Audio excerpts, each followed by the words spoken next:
Vilniaus Gedimino pilis.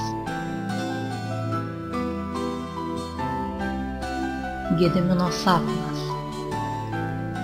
Kartą Gediminas ilgai persekiojo Taurą. Ilga buvo medžioklė, bet Gediminas įveikė žvėrį. Buvo jau vėlu, todėl medžiotojai nusprendė likti nakvoti slėnyje tarp miškų.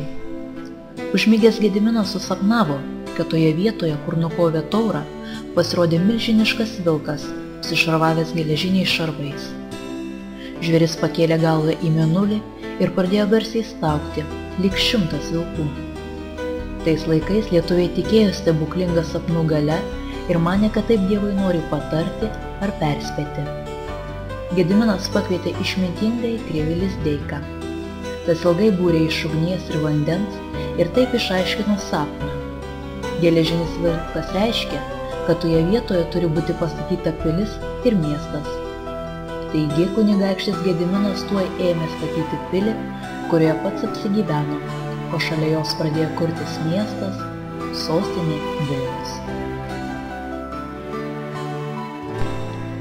Pilies kalnas, apsuptas upių, buvo patogi vieta piliai statyti ir didesnei gyvenvietei kurtis. Kaip rodo archeologiniai tyrinėjimai, Pilies kalne dar neolite buvusi gyvenvietė. 9 amžiuje kalnas imtas tvirtinti medinėmis ir akmeninėmis užtvaromis, o 11–13 amžiuje čia jau stovėjusi medinė pilis. Ankstyvoji pilies istorija glaudžiai susijusi ir su paties miesto kūrimosi istorija. Ilgainiui, keičiantis valstybės padėčiai, pilis prarado savo paskirtį.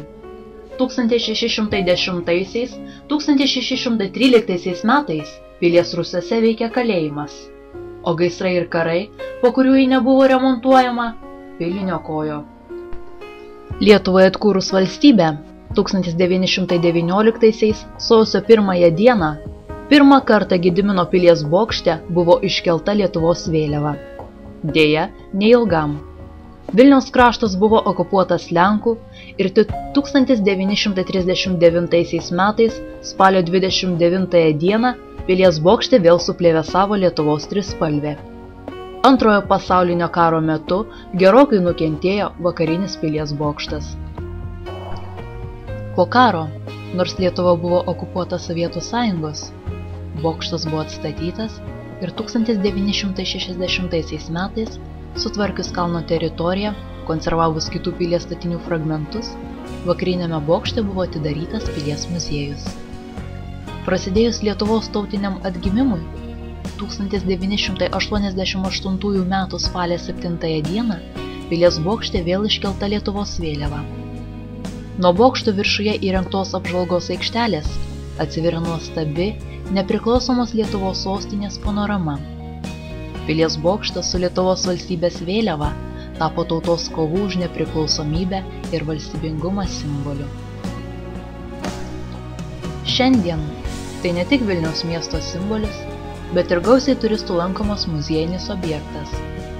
Vakarais čia galima visada sutikti žavaus jaunimo būrius, gitaromis grojančius jaunuolius, įsimylėjusias poreles ar šeimyną susiruošusią vakariniam pasivaikščiojimui. Nuo Gedimino kalno atsiveria nuostabus vaizdas. Galima apžvelgti centrinio Vilniaus miesto panoramą.